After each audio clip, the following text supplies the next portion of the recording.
There, we're green. Very good. All right, good evening and welcome to the Lewisville City Council workshop. We are beginning here at 6:15 p.m. and it is 100 degrees outside. Feels like. Yeah, I'm not even getting into it. So we do have a quorum and these microphones pick up everything, so don't breathe. First up, we've got discussion of our consent and regular agenda items. So we'll go ahead and move on to C1, public hearing. This is a special use permit for commercial amusement outdoor on 574 acres in Castle Hills. That's for the expanded pickleball courts. Any questions or comments on that one? All right. Item 2, public hearing. Rezoning 7 acres. The Hayden survey. This is from light industrial to planned development multifamily 3. This is, we'll have to go into closed session on this one. So there's some conversation on that. Any questions on this one for public? Are we going to closed session on that? We're going to go into closed session at the beginning of the meeting for a second of it. Okay. Yep.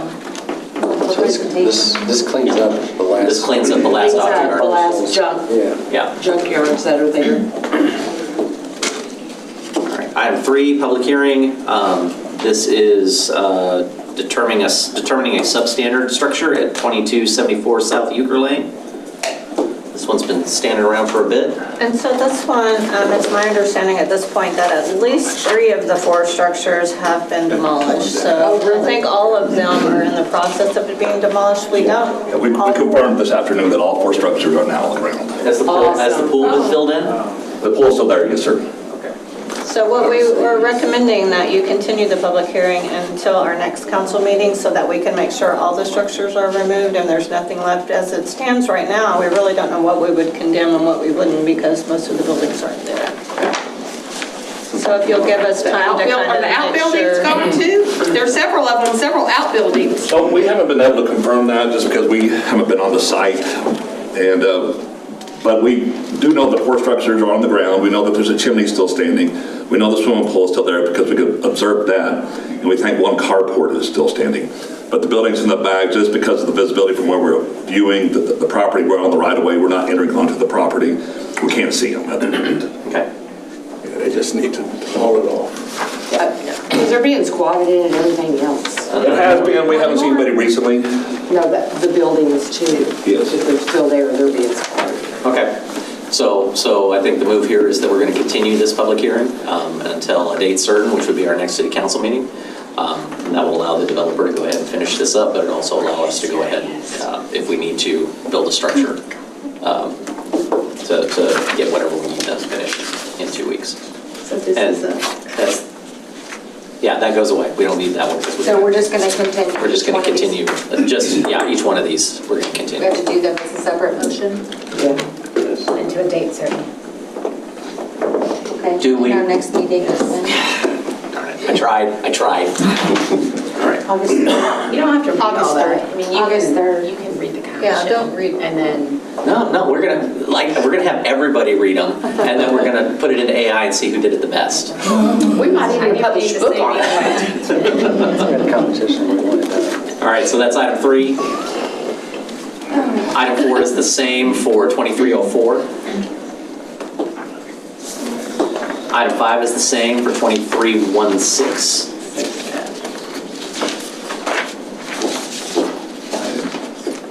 Item 6 is the same for 2328. So just a background on these properties. So how did these properties, because I don't remember this, how did these properties come to be? Delinquent? Yeah, did I think they was in a development and the property developer had stalled.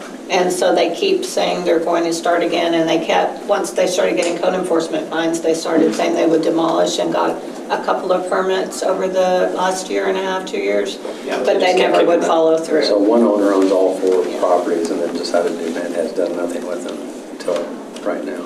And just allowed them to be taken over by whatever and whomever. All right, item D is visitors forum. We have some folks from Castle Hills that have come to speak about King Arthur. I would like to move this part to the front of the meeting, just to speed things along and allow them to get out a little bit earlier and not have to wait for us to go through all of this. Unless there's an objection to that, change in the process. Well, it sounds like we're about to be a lot faster than we were before, but Well, we got with, it's fine, I'm fine. So- moving it forward. And then item E is, of course, the consent agenda. And the only thing on the consent agenda is approval of minutes. We have no items on the regular hearing. We have no reports from staff. And then we have no additional closed session. I thought we had closed session just then. No, we're going to Just do the one all at the the beginning. closed session at the Okay. beginning. So do I need to be 551, 072 and 087 for the beginning? Yes. Okay, thank you. And that is the agenda review. Let's go ahead and move on to workshop session. Item B, Texas Mobile Food Vendor Regulations. Michelle Fernandez, our planning manager, is going to give the presentation.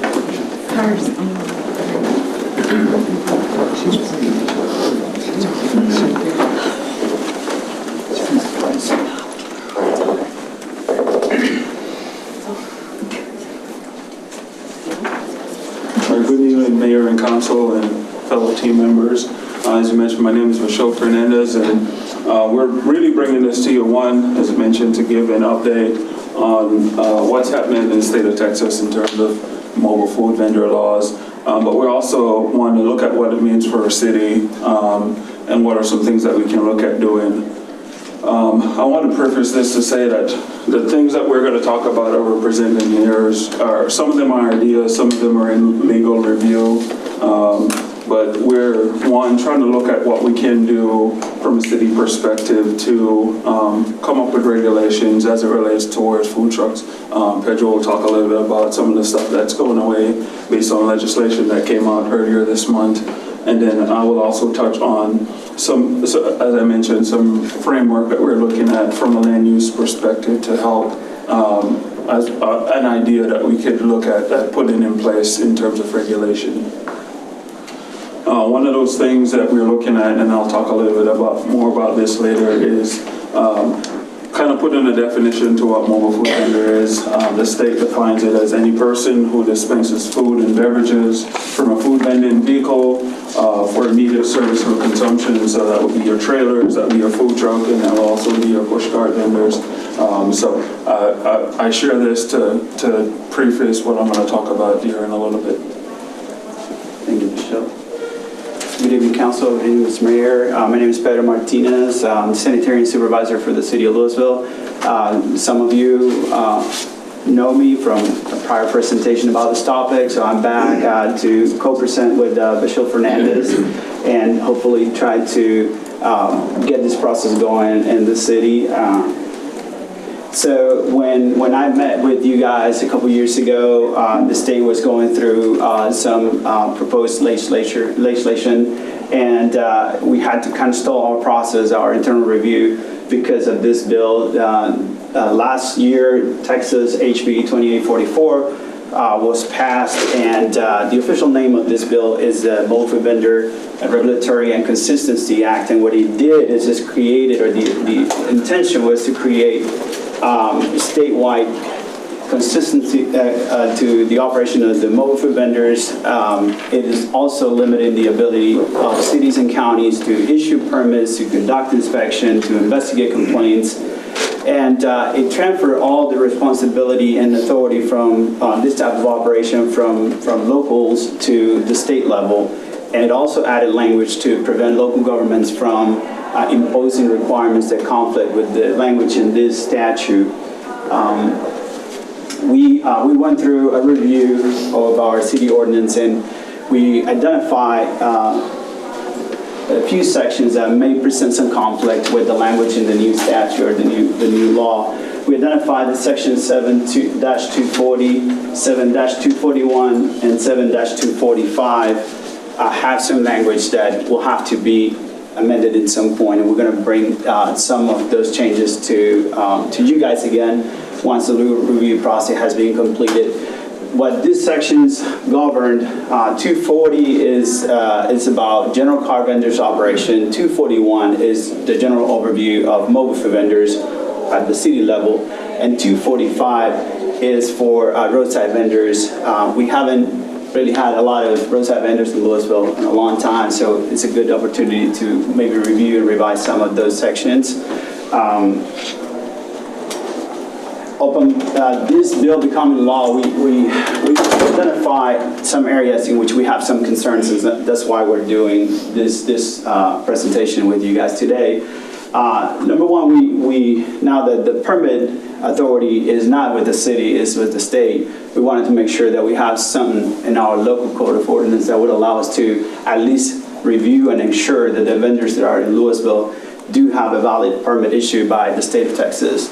Also, we wanted to look at how they're using the land, because now they can come into any commercially zoned property and conduct business for an unspecified amount of time. So we wanted to kind of look at that as well, and Michelle's going to talk a little bit more about it.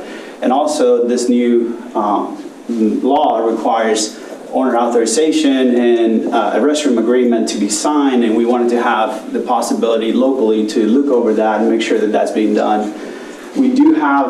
We think we have identified some areas in which we have to look at, adopting some assumptions to this, and we're going to talk a little bit more about it in our presentation today. The owner's authorization and the restroom access, I don't know if they're specified by law. I think they're what we think would be important to have, that we can go up and check the vehicle and know that an owner has authorized them to be there, and that there is restroom access somewhere for the workers who work there. So those are things that we plan to be able to monitor for in the future, and we'll create regulations that would do that and allow that. When you say on commercial property, you're talking about in their parking lot? Yes. But not on the street blocking parking spaces? Yeah, we're going to get to that point. We do have some language that we intend to keep that will control some of those elements. We do know we have language in the code that was added years ago because we knew that there were some traffic hazards and some issues related to traffic that we needed to address, and we are keeping that language, or we intend to keep that language. Again, it's still being reviewed by our legal department, but that's the intent, is to keep that language there. Question, real quick. I'm sorry. You can absolutely ask questions out when we do the regular piece, or catch us between the two. Heard. Okay, thank you, sir. Got it.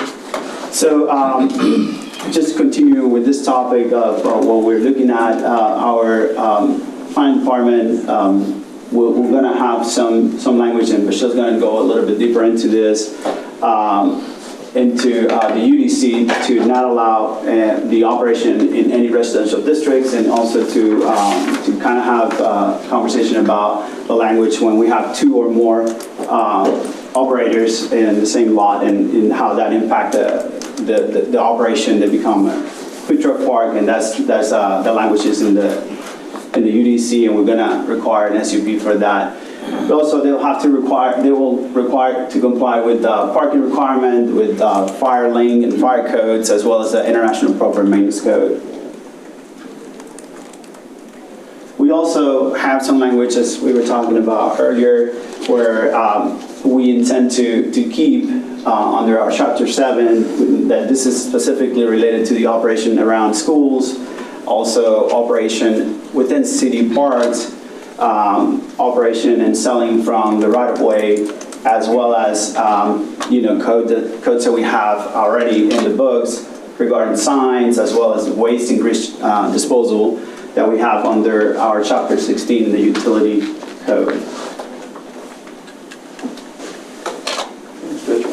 So as we talked about earlier, we're trying to look at a lot of stuff that what we want to change. A lot of cities are in the same spot, or they haven't made it to this far where they're presenting changes. They're still trying to figure out what regulations they're going to put in place. A lot of this stuff is fluid, and that's why we keep reiterating that stuff is legal. We're reviewing it, and part of that is bringing us here to council to get your input, get your ideas of what you want us to put in place. And so that's some of the things that we're looking at, requiring them to post their license from the state, requiring them to show, to also post their owner authorization letter with reasonable restroom access, some of these things are things that's already required by the state, but in order for us to enforce them locally, you want to make sure that these are things that we are included in our code. When you say some of these by the state, which ones? So the one that requiring their license being posted, as well as having authorizations from the property owner. Okay. What's our ability to enforce if they don't do it? Says the state is now maintaining the permit, right? We can't pull a permit if they don't do some of these things. What's our ability to enforce? Part of that, working with our code enforcement on they will be the ones being vigilant about enforcing some of those things, pulling up to see if they do have their permit posted, which is why we're putting some of this in place, that we can actually go out there and do something, because we have something in our code that requires them to have it posted. But what is our, so I guess prior to this, we would issue the permit, we could pull the permit if they're not compliant. We can't pull the permit anymore because that's at the state level, right? Correct. So what's our ability to enforce these things that we're trying to get done? Can we shut them down? So we personally, unless we include language in the code, and I don't think we have that authority. And again, just so this is very new. The law went into effect on July 1st. The rules were posted 2 weeks prior. So we are probably ahead of most cities in the Metroplex. But our understanding is that it's going to be very difficult for us to, cease operations based on complaints and things like that. Our inspectors are not able to go and inspect those food trucks. We have to report that to the state, and the state will have to send a state inspector. However, if they are in violation of a city ordinance, then whatever authority you placed on us, we can enforce on them. Does that include like booths and tables and stuff set up at festivals like First Fridays and stuff like that? So this is part of what Bashir's gonna get into here in a minute. Those are the exceptions that we were talking about. No, we have some of that there, but we'll be happy to, if you have more questions, we can address those. But we'll talk a little bit about it. Yes. So we talked about putting in a definition for mobile food vendor in our UDC code, and then clarifying that we are excluding residential district. And we specifically put Old Town Mixed Use 1 on here because that's our biggest residential district in the Old Town Mixed Use area. The other big thing that we're bringing is the consideration for a specific use permit. And I'll jump into the next slide to kind of talk about. One quick question. So if a vendor is already working, and we consider the SUP, are they going to have to go through the SUP process? That's part of what we're trying to get input from y'all on and what that look like. And so I'll jump to this next slide, talking about requiring an SUP. Internally, we've had a bunch of back and forths, the city manager's office, planning and neighborhood services, trying to figure out what would be a good threshold for triggering an SUP permit if we do decide to go that route. The biggest thing that we've talked about so far is 3 days within a calendar month. If they are on a piece of property for 3 days within a calendar month, then that could potentially trigger an SUP, because now they're no longer mobile. They're somewhat permanent in that location. And so that's another options that we're presenting to you here. But that's kind of one of the discussion points here is, does 3 days sound right? Does 5 days? Does 30 days? I mean, what kind of sounds right to trigger an SUP? Does this trigger an SUP on the property or on the vendor? On the property. On the property. Yes. Yeah. So That's only if you have 2 or more. No, it's just one. Just for one. Just yes. one. Okay. There's specific laws for a food truck park that if there's 2 or more on a lot, that becomes a food truck park, which already requires an SUP, that already is an SUP process. But specifically, as you see here, this would be focused on the property owner and not the mobile food vendor itself. So it would require the property owner to go through the SUP process if there's a truck there for 3 or more days. So someone like Buffalo Hirsch would be more of a food truck. They have an SUP already. Yes, that's a food truck park, and they already have an SUP for that. But because on this you get an SUP, you get, if you're going to have one there longer term, and whatever that term means to y'all, you can get more information, like where is it going to sit on the site plan, what nuisances may be around it that aren't compatible with it. you can get a lot more information, but I don't think you want to get that for every food park that, every food vendor that just happens to be there for a day or two. But if they're going to be there more of the time or a lot of the time, whatever amount of time you think is excessive, that's when I think you might want to consider the SUP.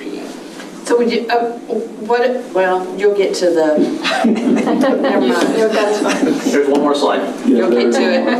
No, you will. Okay. So we talk about some of the exceptions that we're gonna be looking at if we decide to move forward with the SUP process. One of the things we talked about was creating an exception for a construction site that has an active building permit. In the conversation that just makes sense, you wouldn't require them to go get an SUP when they're in the construction phase, active construction. The other one was creating an exception for ice cream truck and push cars to sell in the right of way if they're not stationary for more than 15 minutes. As part of the discussion that we have, and I believe there's some language in our code for that already. The special events exception, this is something that we already have in our code. It says with permit. Yeah, especially event permit. Yes. So that they can sell food there if they have a health permit already, or? So the language that Bashir is proposing is, let's say we have, the perfect example we can give you today is that we have a homeowners association wanting to do a block party. Under the language that we will propose, operating, even if you have a state valid permit in that subdivision, may not be lawful. So we want to create the conditions that if you pull that special event permit, you'll be allowed to do your business in that party. I don't know if it Okay, answers. the vendors that do like First Friday and stuff. They're not food. Yeah, so No, that's what I'm trying to figure. Where do they fall at in this? They've already got brick and mortar. So do they have to go through the whole selling permit stuff or go through the state? Or? we have to, unless, so if they are a mobile food vendor under the definition that the state proposed or passed, then they'll have to get the state permit.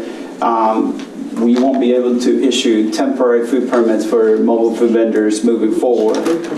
So if the vendors that are coming to First Fridays are operating under a tent, that's a different conversation. Yeah. But special events for our concert series, those types of things, we already do this. Correct. It's just their operation is now going to be more dependent on that special events permit.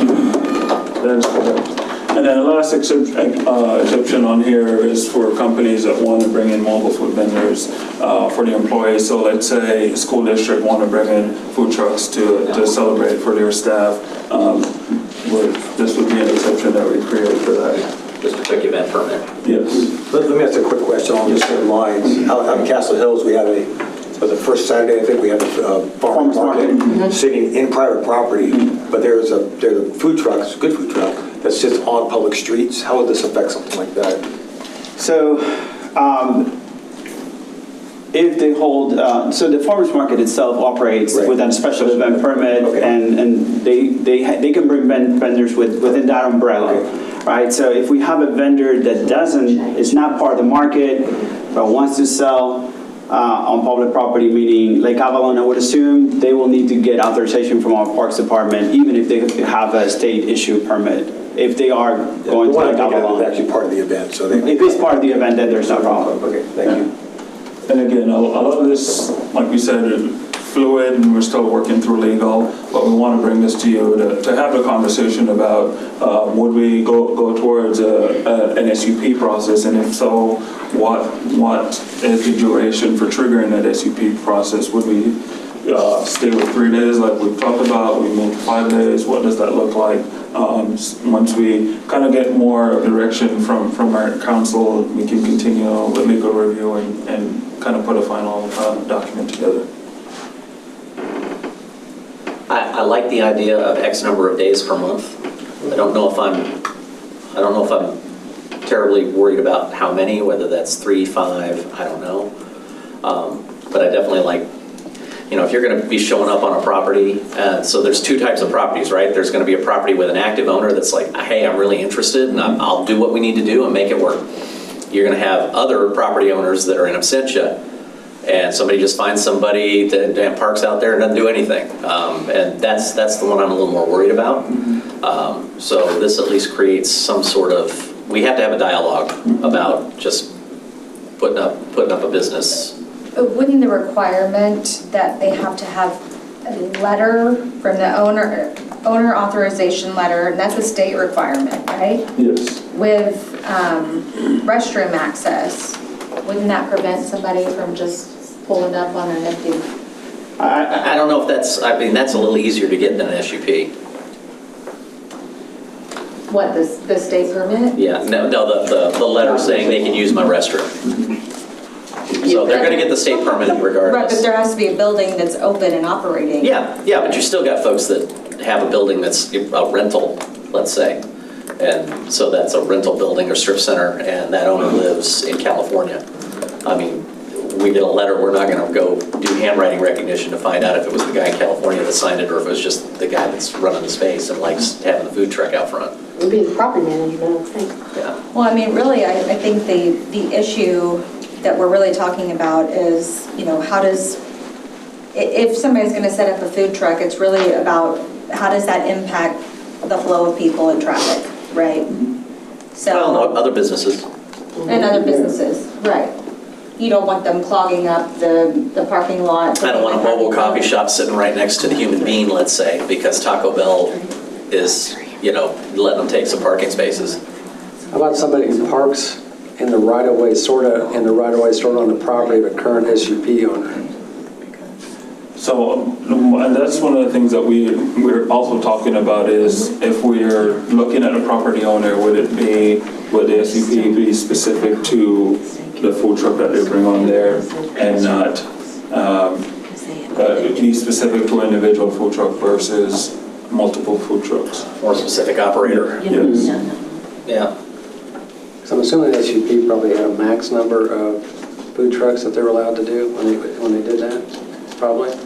I know for a food truck park, if you have 2 or more, then that requires the SUP process. And we can talk about if there's a maximum amount of food trucks to have on the property to require an SUP. But if you go over 2, then you automatically are going to have to do an SUP regardless. Definitely want to at least explore what happens when, let's say, a neighborhood says, hey, we want to have a food truck circus and bring in 4 or 5 and just do it as a fundraiser or something like that. I think there's some interesting conversation to be had around that. But we can't, but they can't do it on a residential street, right? Like it has to be on a commercial property. Yeah, the SUP would be on a commercial space. Mr. Mayor, if I could try to answer your question. So normally that neighborhood will apply for a special event There's permit. special events, so And, our team, PD, fire, a lot of city departments will look at it and approve or. So we just move my conversation over to a commercial property instead of a street right away. So back to where I was going a minute ago with the purpose of doing this, I'm thinking as it relates to the number of days in a month. I just think about it as far as like a month and the number of weekends. So if we are going to have a business that's going to bring in food truck vendors every weekend, and that's kind of like a normal part of their operation. I would say like 4 to me sounds like a good number, which would mean you're going to have somebody coming and setting up as a vendor like every single weekend. That we would want to do an SUP for that so that we could make sure that they've got the location properly and they're not blocking fire lanes and all of those things. Yeah. So I would say that I'd just throw out the number 4. Well, there's 4.33 weeks in a month There you go. on average. Thank you for that. But all of y'all seem to think SUP would be important at some point. Yes. And then we've heard 4, is that the only He true said number? he didn't care. I'll go 4. Because if they're doing it on the weekends, that gives them, if they're doing it. Gives them 2 weekends out of the month, Yeah. basically. So 4. Or 4 Saturdays, or 4 Friday They want to nights. do Yeah. one day, yeah. They want to do Just use 4. Saturday only. Just use 4. Yeah, like it. It's a good number between 3 and 5. It's All right, well, we will kind of use that as a base. We're always bring it back and we can discuss it more and change it if we decide to. But so what we'll do is kind of go back and create something and then get it back over to legal so they can look at it. They've kind of been waiting for us, I think, to have this meeting and understand where we want to go forward, so. Can't wait to see what this next session brings us. I got one more quick question. I think I know the answer to this, but it's because that SUP follows the property owner and not the food truck. It doesn't matter if it's the same food truck, 3 different food trucks or whatever, it's the same 4 days that we're talking about, right? I think they said they were going to explore options for what to connect it to. And if you want to give some guidance, I think we'll take it. Because we were having that same conversation internally. We reach out to our peers too to try to understand what others are doing too. So any feedback, but we think it's going to be a lot easier if this is tied to the property. Yeah, I like and they can bring whoever they want as an operator as long as they follow the SUP that was approved. Because it feels like a loophole. Say, well, I'm just going to have a rotating set of 5 food trucks that are skirted. So. Well, I mean, and you've got operators that have multiple trucks, so it could be just the same operator. Is this tying our hands when you see bad actors in the food truck world that's potentially poisoning our residents because things are not appropriate in handling this food? We no longer have any say. Right.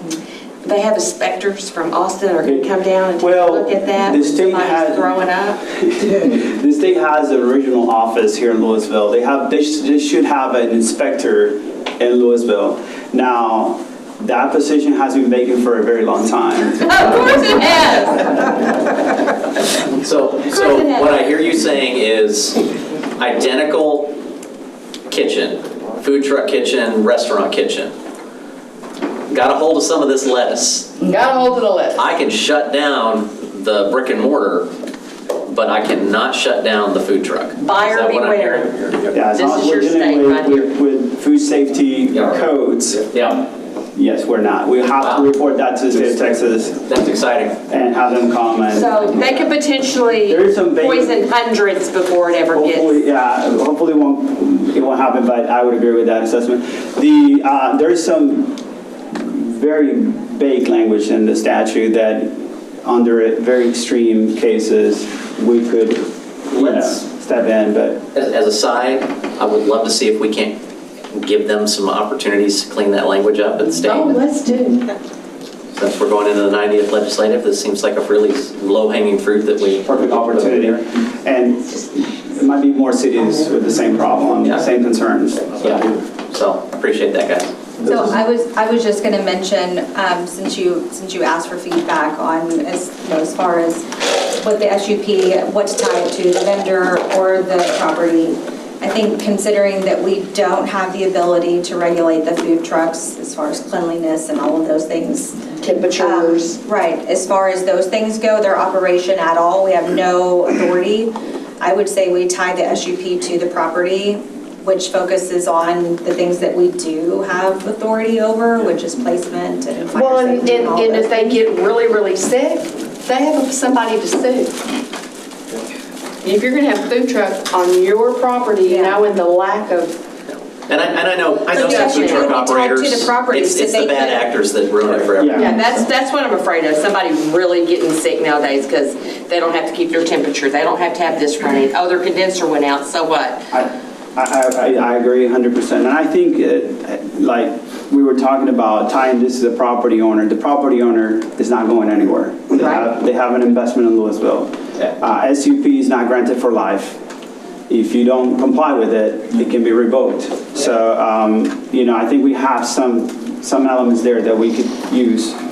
But I don't think that really means that they could rotate their vendors through as long as they have a permit with the state. It's their property. So as long as they have a SUP that allows them to have one food truck every weekend, Yeah. that so food truck can be different every they're gonna have weekend. to make sure they're in compliance, because you get a bad food truck in there on your property, you allowed it on your property to sell those poison burritos. And we could, as part of the SCP process, tie it to that specific, that we name that they're gonna bring so-and-so mobile food vendor on their property. That could be something that's listed, and if it's something different, then we could require them to get. So you could lock it down to an operator? Yes.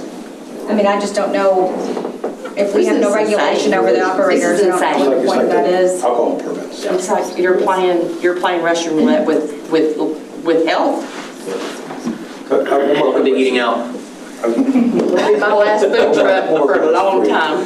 This feels very similar to the unfunded mandate we had around alcohol permits. It's just similar, you have obligations to our city residents, but there's no way for us to recoup any costs through the sales permit process or anything else to fund the operations that we need to do to keep our residents accurate. Plus, there's no enforcement capacity. I mean, we had the same conversation when we were talking about the police department a couple of years back, right? So, yeah, we'd love to find some legal language if we can to the 90th to help improve this. So, Yes, sir. all right. Any other questions? Good stuff. Thank you. Thank you. All right, council, we are going to go ahead and take a break for the next 8 minutes, and then we will rejoin into regular session. Sir.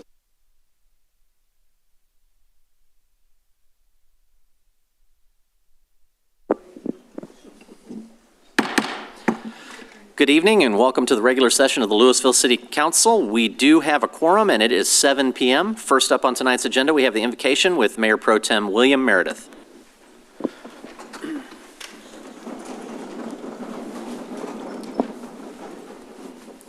Please join me in a moment of silent contemplation.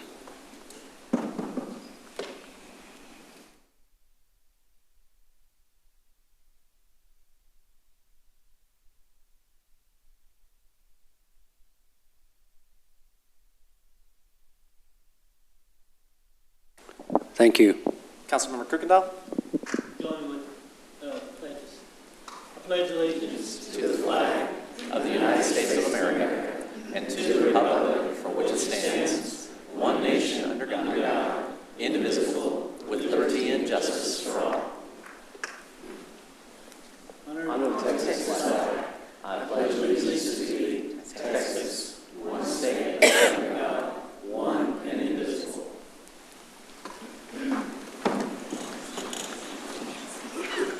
All right, first thing we have tonight is we have to step into closed session. So in accordance with Texas Government Code Subchapter D, Section 551.072, Real Estate Property Acquisition, and Section 551.087, Economic Development, Deliberation regarding Economic Development Negotiations, we're going to step into closed session. We will be back shortly.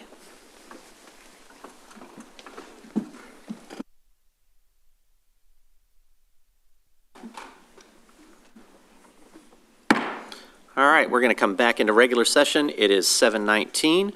I am going to have a mayor's prerogative, and I know several folks are here to comment as part of our visitors forum. So I would ask that if you all are here to comment as part of the visitors forum, we're going to move that up so that you guys don't have to hang around. Although I know you would probably love to. There's a lot of public hearings coming up, and they're really exciting. So we would love to have your participation, but we also understand people have to get home.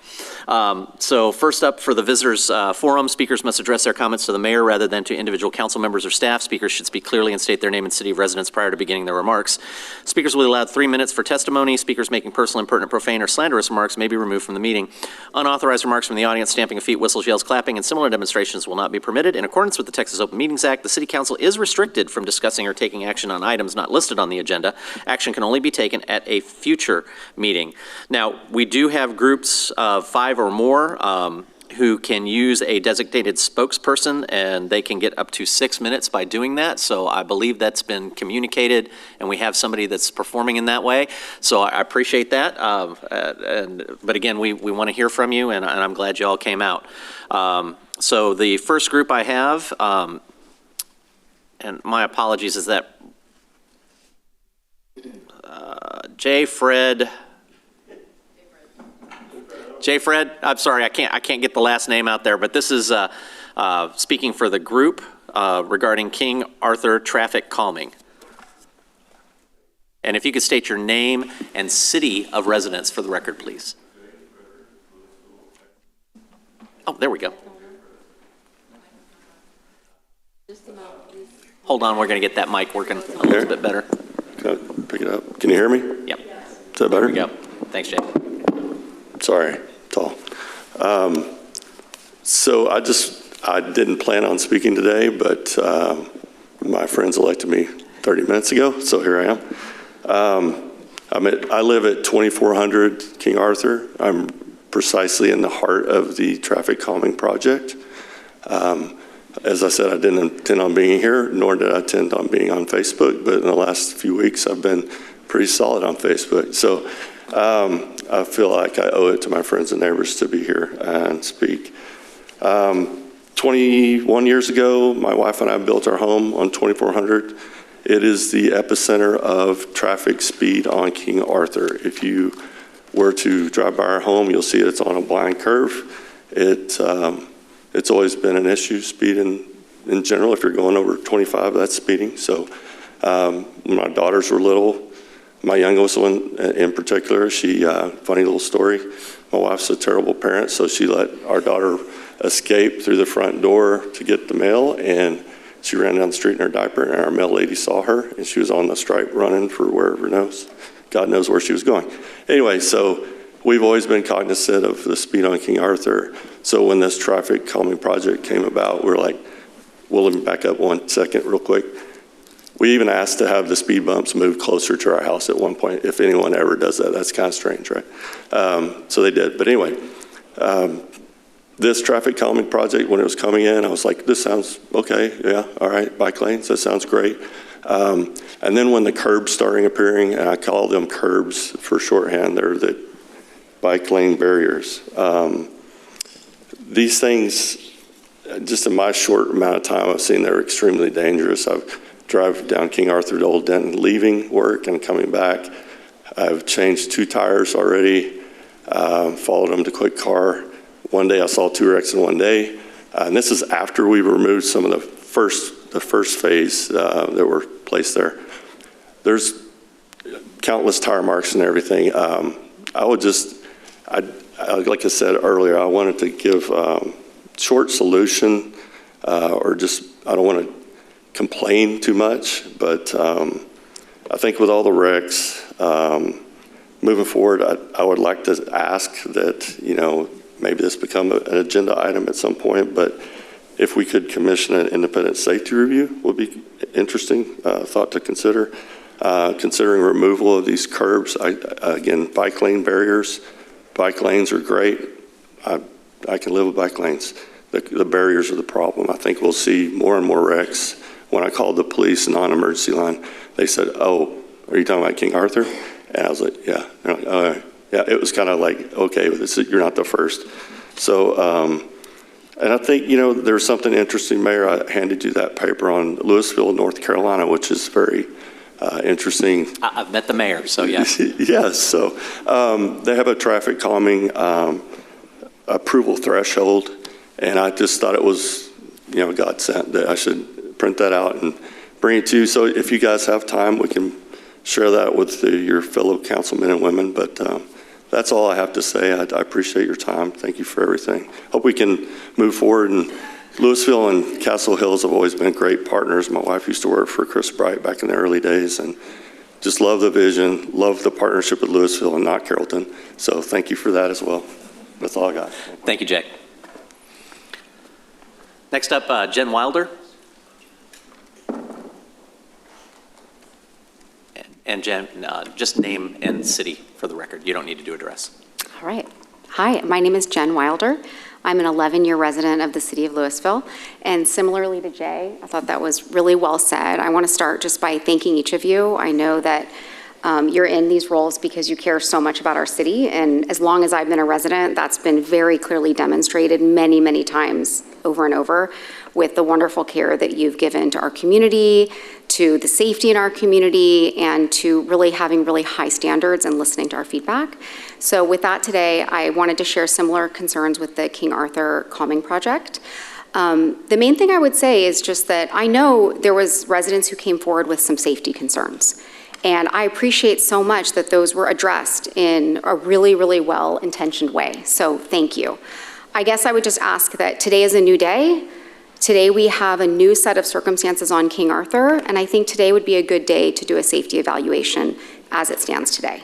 As my fellow resident Jay said, we are seeing overwhelming evidence that there's accidents happening on a daily basis. I worry about kids in the bicycle lane near alleys. I worry about somebody hitting one of the curbs in just such a way. We're seeing tires being damaged pretty regularly, and God forbid it gets to the next level. So I just ask, just like you acted in such a caring and intentional way before when there were safety issues with King Arthur, let's please do that again. And also I would just say, let's please look at it swiftly. God forbid something happen and somebody gets hurt. I know none of us want that. So as a concerned citizen, as somebody who knows some of you personally and who've worked with you, thank you for always giving such attention and care to our city. Thank you for your public service, and I would really appreciate it if, on behalf of many of our neighbors, we could act swiftly to evaluate the current level of safety in King Arthur. Thank you. Thanks, John. Christy Slayton.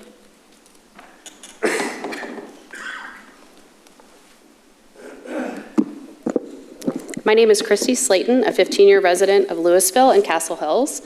The city of Lewisville has spent a huge amount of time and money towards a project that has significantly impacted safety and aesthetics of a road most of our residents use daily. It was demonstrated that 85% of motorists went 31 in a 25-mile-per-hour zone, and no significant accidents or injuries were common. We would like to bring to your attention some key facts to be evaluated. In November of 2024, a plan for the King Arthur Calming Project was presented. However, the final execution differs greatly. This project has exceeded the proposed and approved budget. The completed project has already caused multiple flat tires per week and car damage. Some safety concerns to mention: the bump outs protrude into the driving lane. The bike lane is only 7 feet, 10 inches, and the Texas Department of Transportation recommends a minimum of 10 feet. It has been observed that trucks turning into Enchanted Hill cannot make the turn without driving into the bike lane. Our community is collecting signatures to propose, at minimum, removing these concrete barriers between the bike lane and the road. The cost of removing these should be weighed against the ongoing cost of regular maintenance and repairs for the barriers and reflectors, as we are already seeing approximately 20% damaged after only a month of installation. We acknowledge that the City of Lewisville's intent was good, but the community feels that this was an overcorrection and are requesting safety adjustments be made so the community will be safer. Thank you. Thank you. Jill Salzman.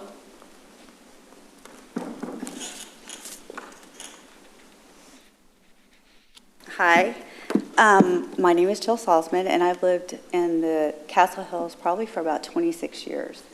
So I want to say we're one of the original, and we've always had issues. I think it was well known that there's always been speeding, and it was down Lady of the Lake as well as King Arthur.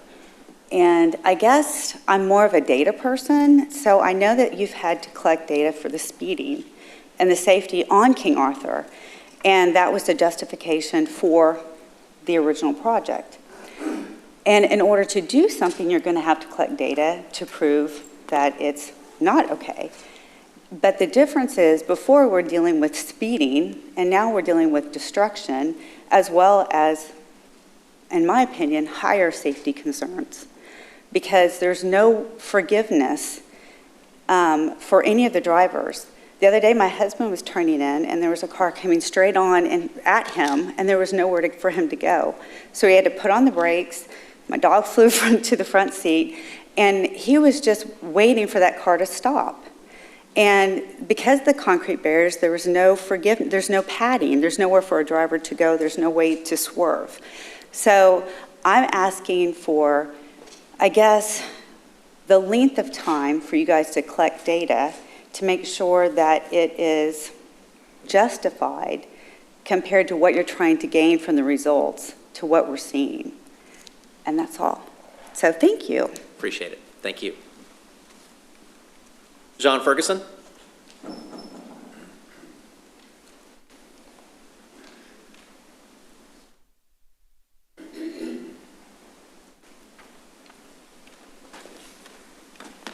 Hey guys, my name is John Ferguson and I live in Castle Hills in Lewisville. And I just want to start out and say I've done projects kind of all over Dallas, Frisco, Lewisville, Garland. You guys do a really good job of working with the citizens, taking input and then implementing it. So I really appreciate that. I know Councilman Kelly works really, really hard at that. And thank you for that very much. That said, the traffic calming project in Castle Hills, you guys botched it. It's awful. Aside from the fact that it is completely unsightly. I mean, you have handicap spots in front of $1 million homes. I mean, it is just completely unsightly. There is a danger that has been created from the barricades, and we really, truly, as a community, I think collectively, you're hearing from everybody here, but collectively, we feel like this needs to go back and be readdressed. So whatever we have to do to get that back on some sort of agenda or moving forward with the city to try to figure out a new solution, let's head in that direction. We're asking for you guys as a community to do that, and that's what I have to say. So thank you guys very much. Appreciate it. Great. Appreciate it. Thank you, sir. Those are all the comment cards I have. Just a quick show of hands. Who's here from the Castle Hills neighborhood? All right. I never look over that side. You know that. No. So, well, first of all, thank you for taking time out of your busy schedule to come here and participate. Too much of this stuff happens in a really angry forum, and being able to come out here and just have face-to-face and know that everybody in this room is trying to solve problems. So I appreciate that. We'll continue to evaluate what's going on. We're going to take this input and work with it. I'm data driven as well, so I want to make sure that we're doing good things. I also want to make sure that if somebody swerves, that they're not going to hit a kid on a bike. And so we've got that initial concern about speeding is still top of mind. I think that's still an issue in the city. So but I don't disagree that this has created a lot of what I like to call loud caring, and that's good. I appreciate that. So we will continue to take a look at this. We'll have staff reach out, keep us in the loop, and we'll continue to work through this. And it'll take time to identify where and if we can make those changes. I'll have to talk with staff about it. But thank you, and you guys are welcome to stay for the rest of the meeting. With that, we're going to move on to item C1, our public hearing. That's a public hearing, consideration of an ordinance of the Lewisville City Council amending the zoning ordinance by granting a special use permit for commercial amusement outdoor on approximately 5.74 acres legally described as Castle Hills Golf Course Block A, Lot 2B, and a portion of Lot 4R, located approximately 2,600 feet south of the intersection of Lady Lake Boulevard and the Lakes Boulevard, and approximately 860 feet east of the intersection of Royal Minister Boulevard and Ireland Avenue, and Zone Plan Development General Business 2 District, providing for a savings clause, repeal or severability, penalty, and effective date, as requested by McAdams, the applicant, on behalf of CHGC LLC, the property owner, case number 26023-SUP. The Lakes at Castle Hills currently operates a tennis facility featuring 6 courts located within the golf course south of Lady of the Lake Boulevard. The original facility was constructed prior to the area's annexation into the city of Lewisville. The property owner is now proposing an expansion of the facility. Because the facility predates annexation, a multi-step approval process is required to bring the expansion into compliance with Lewisville's current development standards. A portion of the property was first rezoned to PD General Business on July 6, 2026, and special use permit now must be approved for the expanded commercial amusement outdoor use. An alternative standard to allow a maximum lighting level of 44.5-foot candles on the courts is incorporated as part of the zoning plan associated with this SUP request. The Planning and Zoning Commission recommended unanimous approval 7-0 on June 2nd, 2026, and it is recommended that the City Council approve the ordinance as set forth in the caption above. I do have a presentation from Hannah Haber, AICP with McAdams. Hannah, how are you? I'm doing well, thank you very much. Just your name and city. Okay, Hannah Haber in City of Lewisville. And can y'all see my presentation? I think we had this problem last time too. We see that. Okay. Richard, do you know?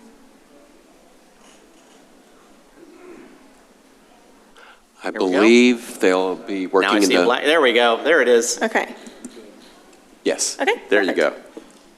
Okay. So I'm Hannah Haber. I'm here to talk about the Castle Hills Court expansion. And just real quickly, I know we already I was here 2 weeks ago talking about this, but we did get the rezoning for this area, and it was previously R12, and we got it approved for now GB2. And I'm going to keep rolling past that.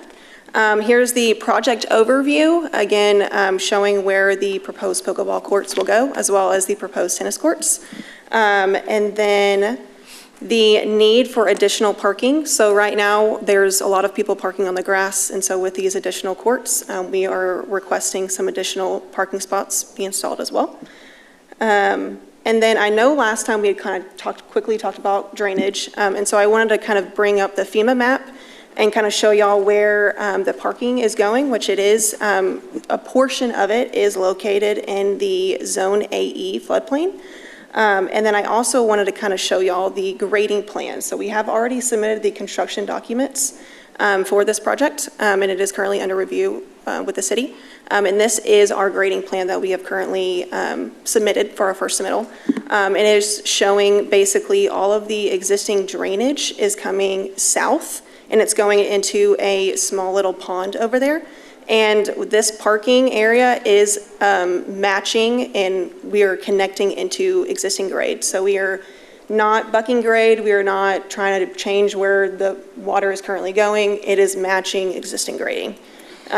So I know there was multiple questions and concerns about that. Can I ask a question about that really quickly? Do you know what the high water elevation is in that floodplain? I don't. I can't actually, on this map, it shows 482.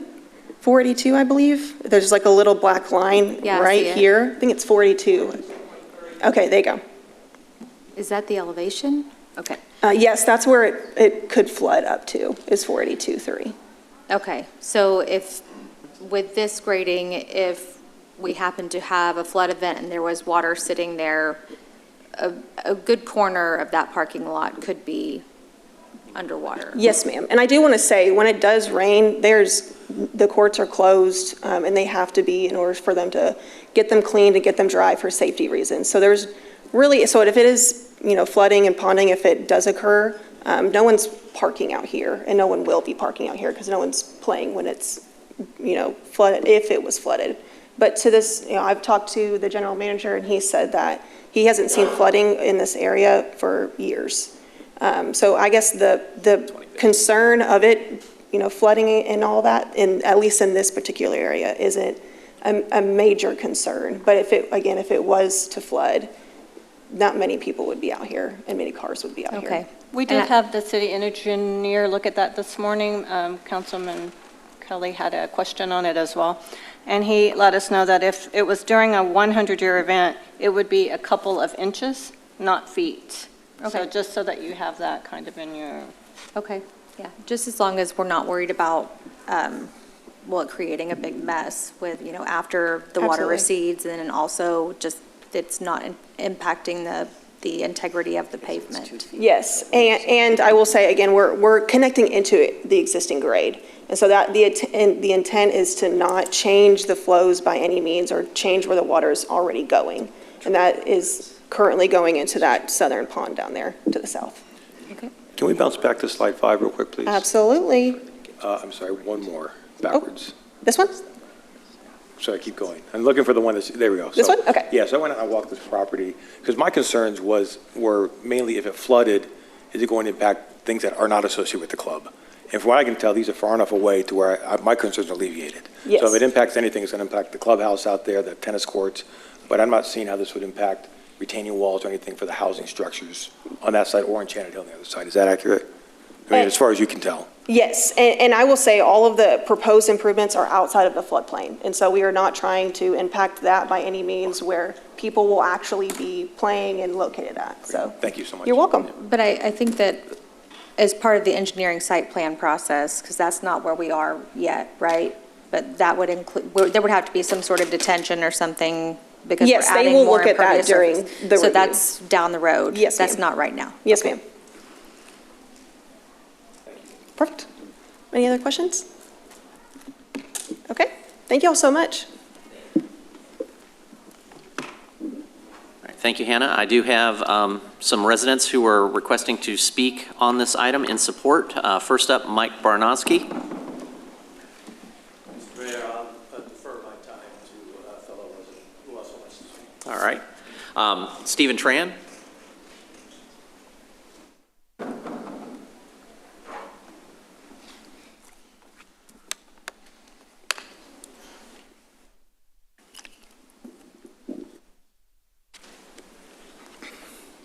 My name is Stephen Tran, a resident of Lewisville, resident of Castle Hills, also a member of the Lakes of Castle Hills Golf and Tennis Club.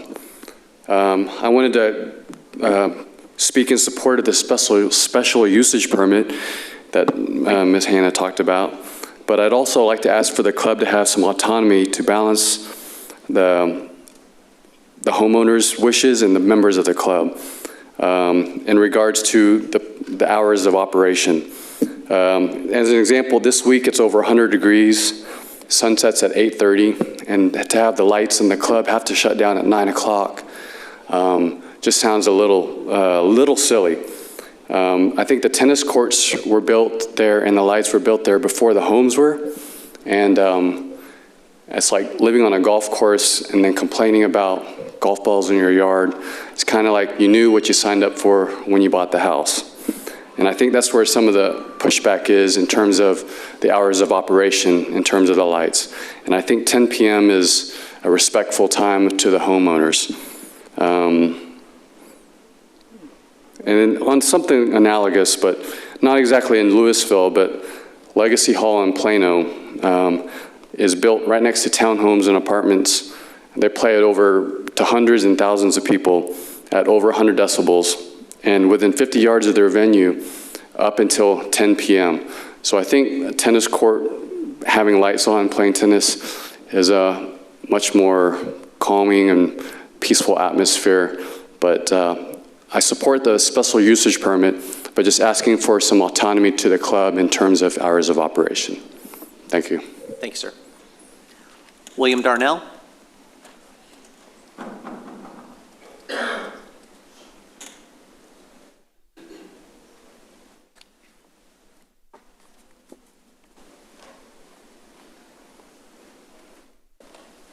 Hello, everybody. Hi, Mr. Mayor. Didn't plan to speak today. I just got off work, ran here as fast as I can. I've never done this before, and here I am. I wanted to express my support for the project. I'm one of those people, I joined the club about 4 or 5 years ago, and I taught my daughter how to play tennis there. You know, I wouldn't have been able to do that if I wasn't able to play till 10 o'clock. I've been able to do that for the last 5 years. And I really appreciate the club allowing me to do that. And so I just strongly encourage the council to let the club decide that the hours of operation at least till 10 o'clock, because I think it's very important for people, especially my age. It's tough to play tennis if y'all have done that, you know, when the sun is out. So when the sun goes down, turn the lights on, it's a nice atmosphere. We can actually play and get a good workout. So. That's what I wanted to say. Just wanted to express my support for the project. Thank you, sir. Thank you. Mr. Darnell, could I ask you a couple questions before you go, real quick? So we met a couple days ago, right? Yes, We did sir. a tour out there. So I am curious, when you think about the hours of operation for that club, what are the busiest times during the summer? Busiest times during the summer is probably the ladies in the morning. I think they're mostly using the club at that time. For the men, we play a lot at night.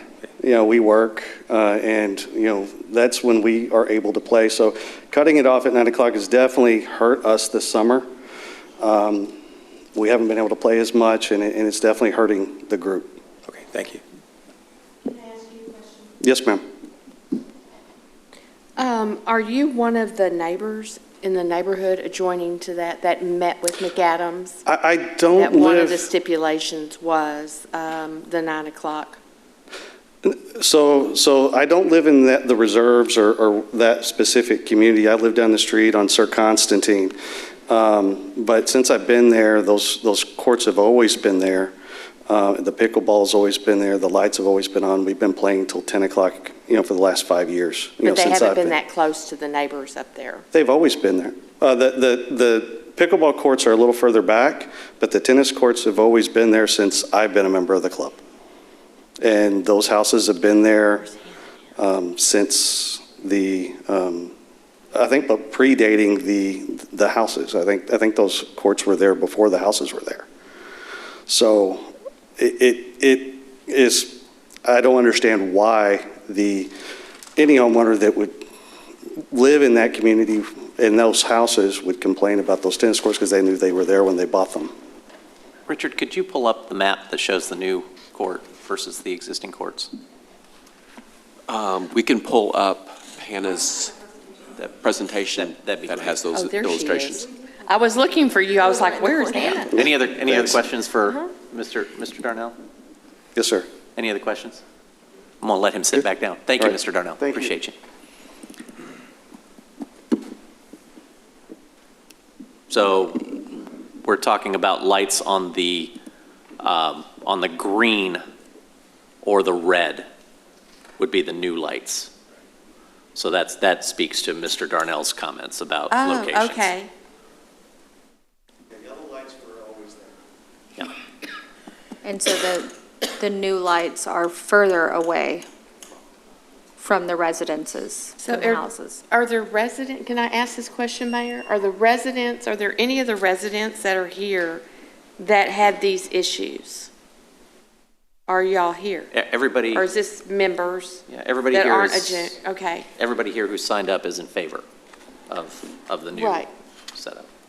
Well, it doesn't say that the neighborhood, that these neighbors were not in favor. They were in favor, but they wanted some provisions. Yes, ma'am.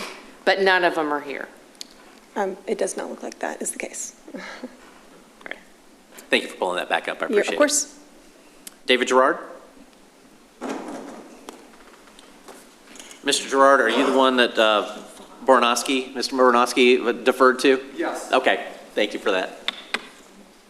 All right, David Gerard, Lewisville resident, Castle Hills resident for 18 years.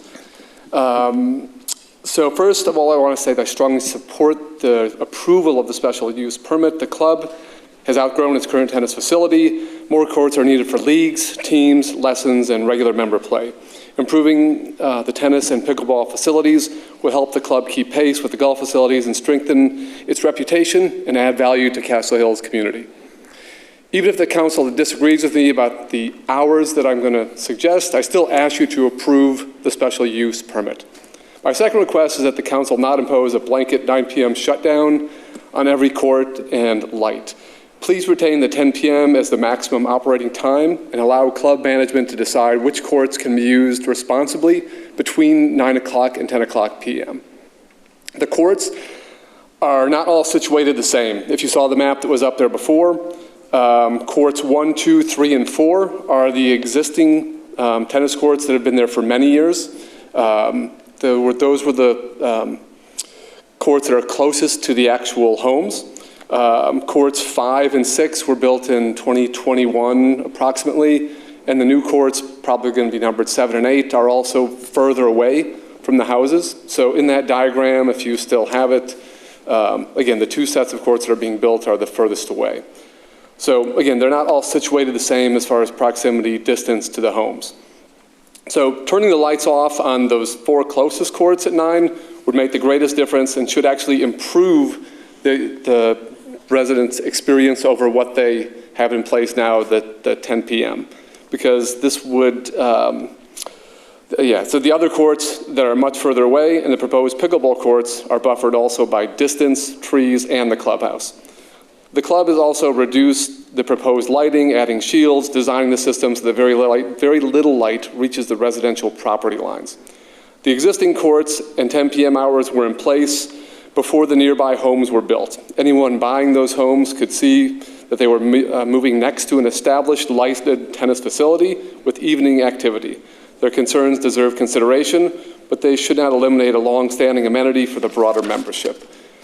I verified that our Castle Hills community courts, which are located in the neighborhood next to the village shops, are located about 10 feet to 15 feet from nearby condos.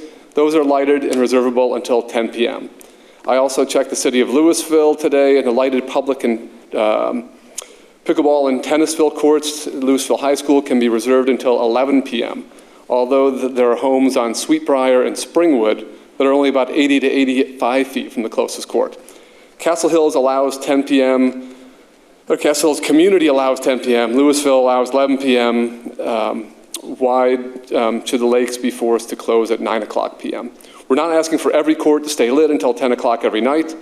That may happen only once or twice a week during summer and rarely in winter. Later access matters because of Texas heat, work schedules, and league matches and makeups that often don't begin until 7 or 7:30. Again, please approve the special use permit. I respectfully ask you to remove the 9 p.m. Condition of the permit and retain 10 p.m. as the maximum closing time and allow the club to manage the farther, better buffered courts responsibly. Thank you, sir. Sean Varkey.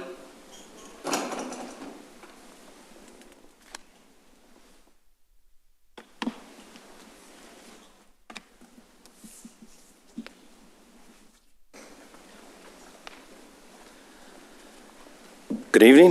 My name is Sean Varkey. I'm a resident of Lewisville and a member of the Lakes of Castle Hills. I have two requests tonight. First, I strongly encourage you to approve the special use permit. Our tennis facilities have been outgrown. The additional courts will benefit hundreds of members, support league play, lessons, community activities, and help keep the lakes one of the premier amenities in Castle Hills. Second, I ask that you not permanently require every court to shut down at 9 p.m. Instead, allow the club to manage its own operations with a 10 p.m. maximum closing time. On a personal note, my family and I all play tennis. My wife and I both work. And so by the time we get done during the week, it could be 6 o'clock or later. My son is a tennis player at Hebron High School, and he's also a part of the band, so there's really no telling what time he comes home.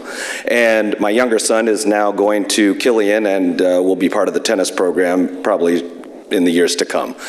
So for us as a family unit to be able to go out and play 9 p.m. is very prohibitive.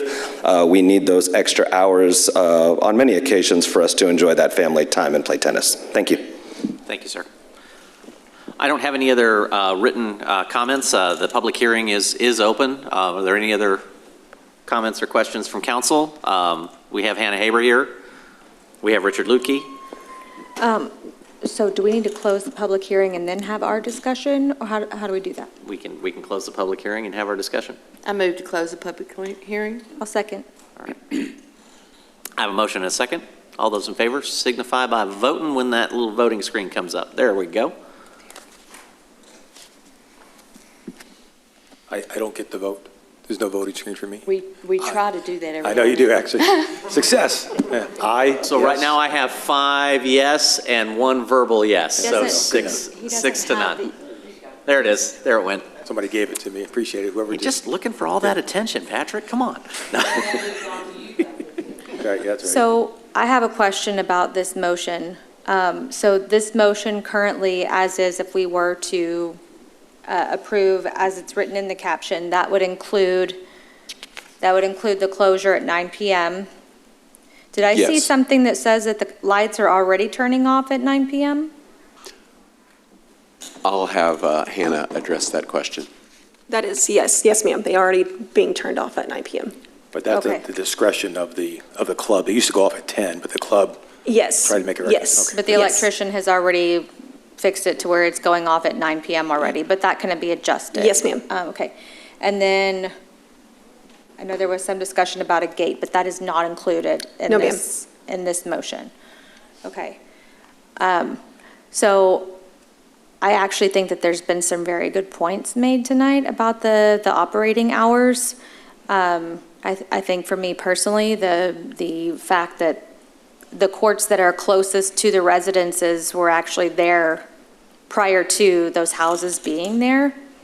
And so I agree, you know, what do I always say? You gotta do your due diligence. And so if those hours were okay whenever they bought the house, then I would say they're okay now. I do think that this gives the club the ability to shift, you know, hey, if we only have, you know, enough use for 3 or 4 courts right now, let's move them further away from the residences.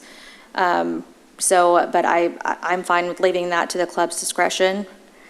So I would actually, I'm not quite sure how we would do that, Liz. If I wanted to change that provision in the caption from 9 p.m. back to 10 p.m. Just eliminate the time altogether? while she's looking that up, I'm going to second what Councilwoman Green is saying, is that great points brought up. Went out there and walked the properties, and I don't see any additional harm from this change to our residents over there. So I agree with you, Councilwoman Green. Thank you for that. How many people actually were at the meeting that was held by McAdams? Yes, 12 to 13, somewhere 12 around to 13? there. Yep. Okay. Was that from individual homes or 12 individual people? It was 12 people signed up and were like their names popped up on the Zoom link. So there could have been more behind the screen. I just didn't see them. So, but we counted the names specifically. But could there have been multiple people that were signed in that were from the same family? Could have been, yes. Okay. Could have been, yeah. So I'm just trying to gauge how many homes were represented by that meeting. We just counted, so when I did the 12 to 13, it was just how many people were, like their physical names were on Zoom. So that's the only way I calculated it. Okay. It could have been more behind, like I said, behind the screen. I just don't know. Could have been up to 13 homes. Okay. Yes, thank you. I'm sorry. Yes. Can you bring that picture back up again? Yes, it's on my screen. It may not be on y'all's. Here it comes. It's coming, so. There we go. All the There it is. existing are the only ones that were by the residents. Everything else is way down here. Yeah. That's a good visual, by the way. Yeah. Thank you. Have you had any problems with people on the courts after hours?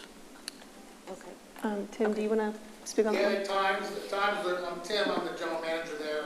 At times you get some non-members or some kids going down there, and there's access, but, the good thing about our project that we're doing is our hours of operation will increase, our staffing will increase, we'll have more visibility down there, so we'll be able to control that. But it's like anywhere in Castle Hills with the motor scooters and golf carts, kids can go anywhere, but primarily anybody that gets there late at night, it's after probably 10 o'clock, 11 o'clock.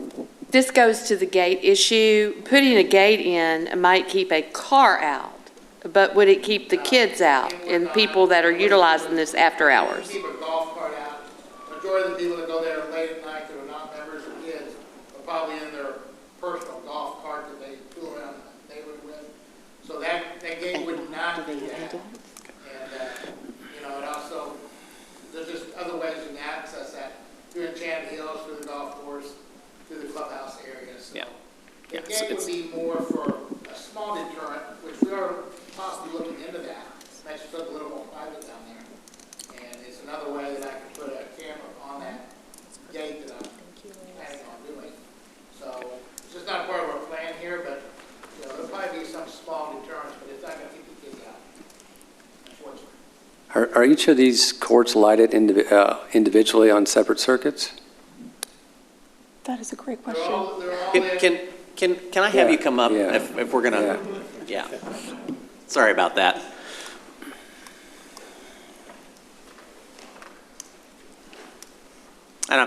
Can I get your name and city for the record? Tim, I live in Corinth, Texas. I work at Castle Hills. We won't hold that against you. Okay. Thanks, Tim. All those lights are on a bank of,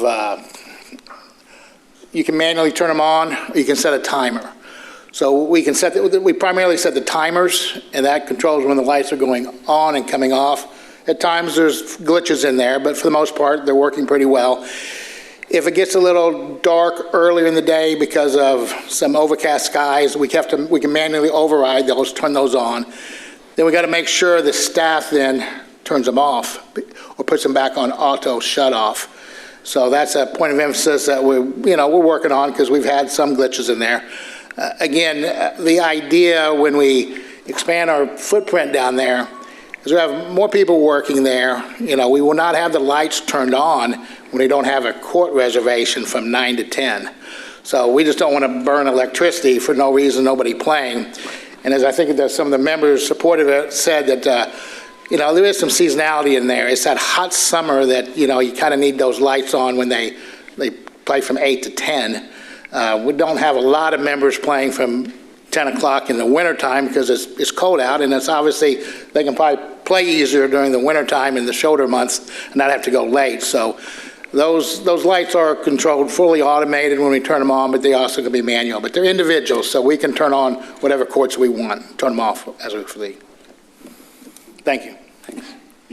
So real quick, the reason I wanted this brought back up again, thank you for that, is Councilwoman McKay got me thinking about the number of people versus the number of houses, and, was it 12 people for 100 houses? It looks like there's 6 residents, six houses that are, or townhomes, whatever those are, right there proximate to this area. So I would think if there are 12 people that signed up, it's probably a pretty good showing, at least for the ones that would be potentially impacted.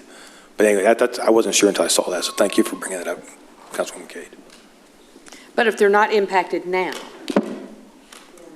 Yeah, that's right. That's right. I do want to state that the time change was not from the residents. It was just something that we were thinking that would help and benefit them.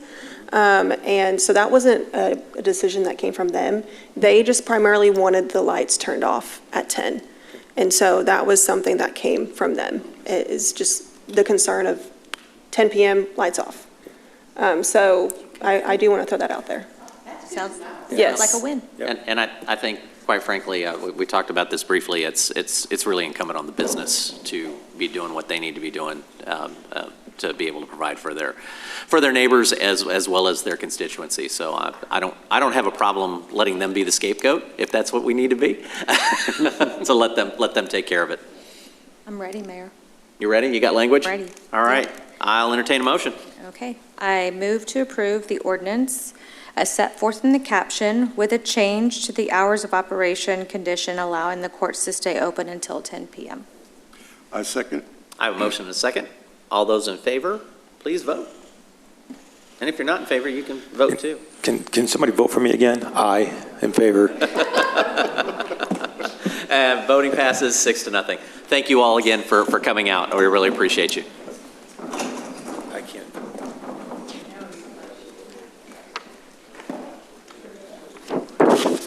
All right, item C2, public hearing, consideration of an ordinance of the Lewisville City Council amending the zoning ordinance by rezoning approximately 7.082 acres of land out of the SMA survey, abstract number 537, and including Hearst Industrial Park Addition, Block A, Lot 1, located at 1918 and 1926 through 1954, East State Highway 121 business from light industrial district zoning to a planned development multifamily 3, district zoning, correcting the official zoning map and list of planned development districts, preserving all other portions of the zoning ordinance, determining that the zoning amendment herein made promotes the health, safety, and general welfare of the city, providing for a savings clause, repeal or severability, a penalty, and an effective date as required by Zone Dev, the applicant, on behalf of CP Lewisville MF LLC and Joey and Daphne D. Hurst, the property owners, case 26043PZ. In 2023, Chaparral Partners acquired 2 automotive salvage yards located west of the subject site at 1910 and 1914 East State Highway 121 business, successfully redeveloping the properties into a multifamily community. Building on the success of that project, the applicant is now seeking a similar redevelopment for the properties located at 1918 and 1926 through 1954 East State Highway 121 business. The subject site sits directly east of their previous multifamily development and currently operates under similar industrial salvage automotive uses. The Planning and Zoning Commission recommended unanimous approval 6-0 on June 23rd, 2026, and it's recommended that the City Council approve the ordinance as set forth in the caption above. I do have Spence Miller, CP, Lewisville MF LLC, here to present.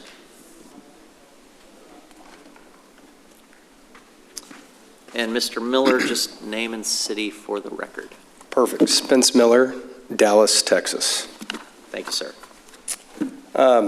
First of all, I'd just like to say thank you for being here tonight and allowing us to present our project. Some familiar faces, some new faces up here from a few years ago when we brought our first project forward, and that one has been a great success, and so we're excited to continue building on that. So I'll run through this presentation for you real quick. Let's see. There we go. So real quick on our company, Chaparral Partners, founded in 2021. We are multifamily investors. We acquire and develop across Texas and the Southeast.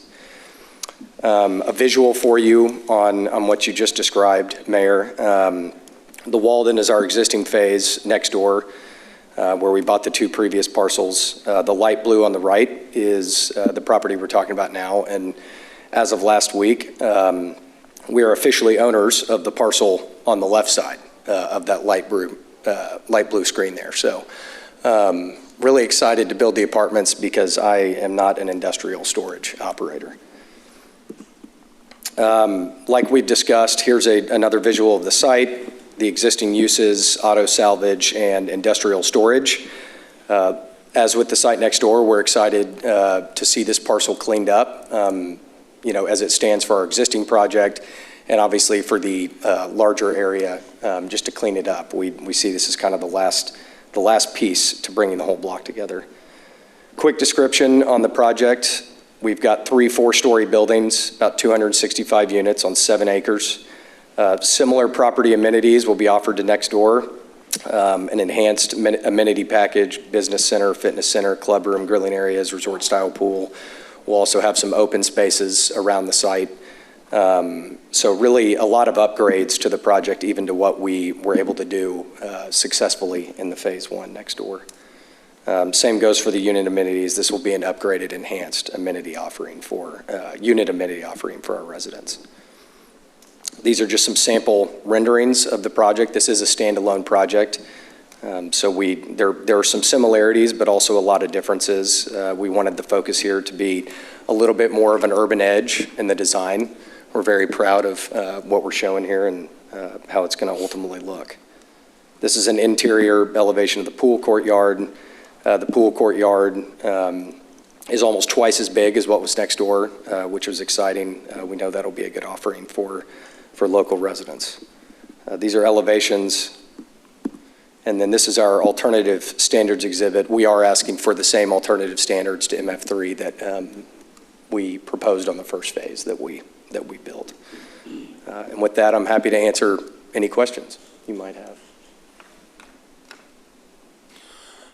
So when I first looked at this, one of my concerns was the setbacks. I mean, nothing makes a city feel more green than large setbacks from the road.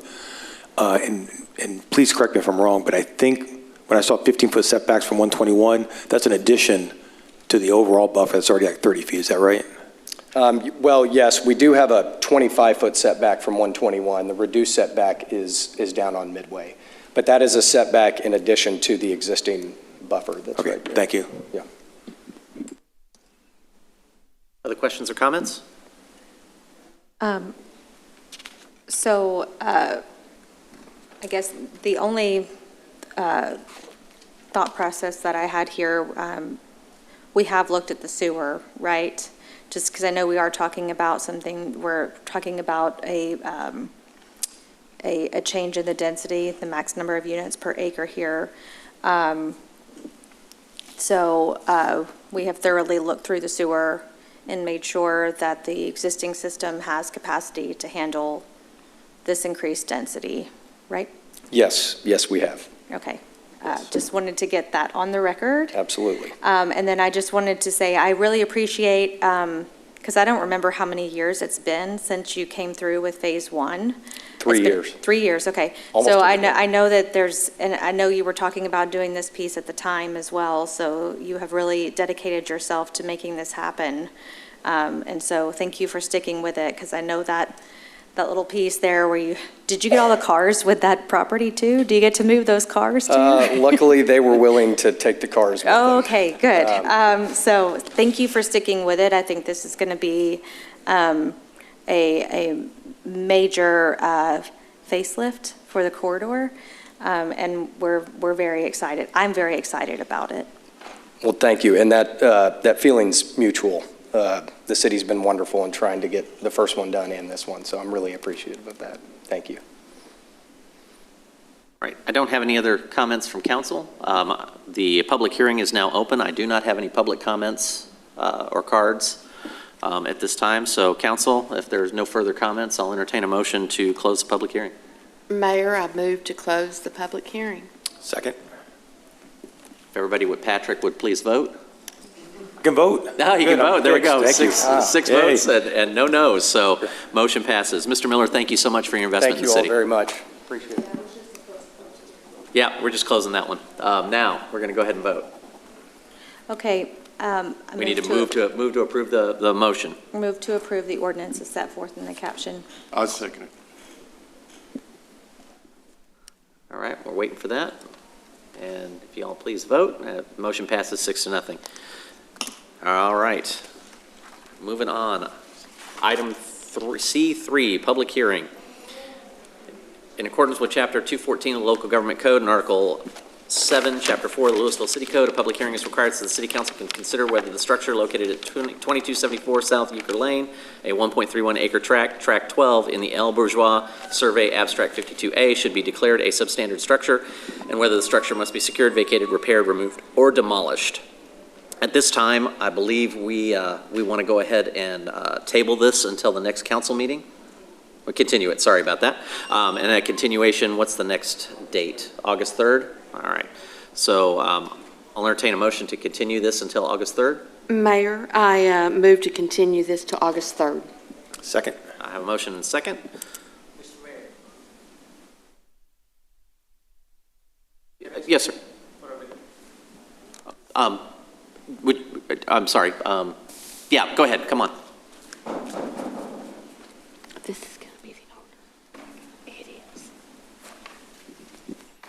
And sir, what we're planning on doing is just tabling this so that we can potentially bring it back up in 2 weeks, basically 2.5 weeks. So can I get your name and city of residence for the record, please?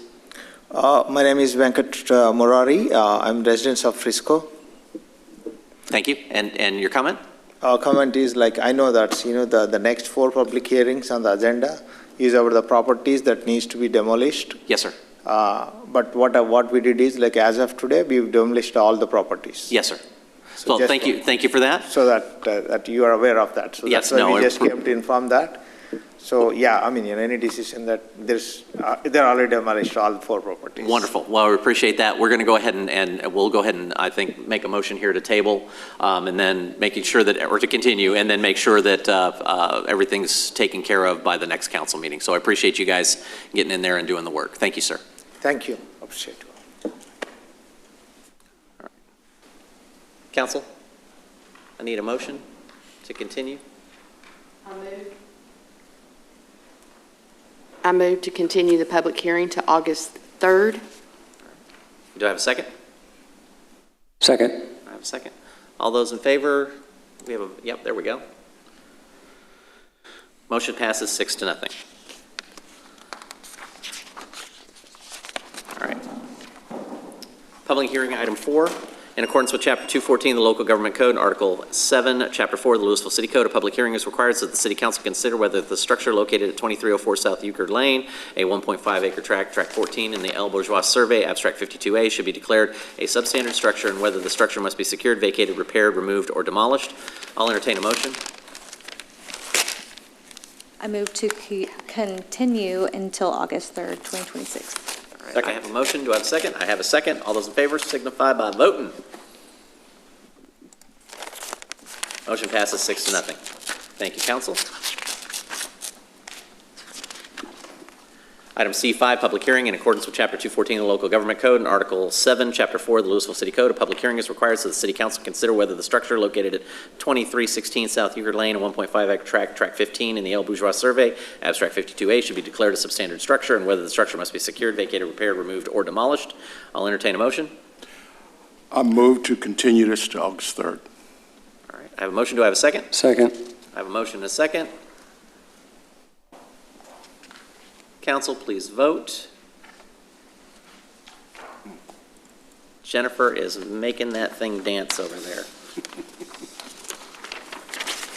All right, item C6, public hearing. In accordance with Chapter 214 of the Local Government Code, Article 7, Chapter 4 of the Lewisville City Code, public hearing is required so the City Council can consider whether the structure located at 2328 South Euchre Lane, a 1.5 acre tract, Tract 16 in the El Bourgeois Survey, Abstract 52A, should be declared a substandard structure, and whether the structure must be secured, vacated, repaired, removed, or demolished. Council, I'll entertain a motion. Motion to continue the public hearing until August 3rd. Second. I have a motion and a second. All those in favor, here comes the vote. Motion passes 6-0. All right. Next up, item E, consent agenda. All the following items on the consent agenda are considered to be self-explanatory by the council and be enacted with one motion. There will be no separate discussion of these items unless a council member or member of the public so requests. For a member of the public to request removal of an item, speaker card, or e-comment must be filled out and submitted to the city secretary. Consent agenda it includes the approval of the minutes. So, council, I'll entertain a motion to approve. Move to approve the consent agenda. Second. I have a motion and a second. Council, please vote. And motion passes 6-0. We have no regular hearings. I have no reports from staff. We will go ahead and start with reports from City Council. Councilmember Kelly? All right. Councilmember Green? I was just going to briefly mention how much I appreciate, even though I think most of the people that came tonight to speak on behalf of items, I just wanted to say how much I appreciate them taking the time to come and speak to us. Whenever we take these conversations off of the internet and into person, I feel like we always come up with much better solutions, and we have a lot more civility and community, and it's very much appreciated. No report, Mayor. Thank you, Councilman Tipton. Councilmember Cade? No report. No report. Nothing to report. All right. City Attorney? Ms. McGrath, anything? All right. I have nothing in addition. So with that, since there's nothing further to be handled on tonight's agenda, we have no further action to be taken. We stand adjourned. 8:17.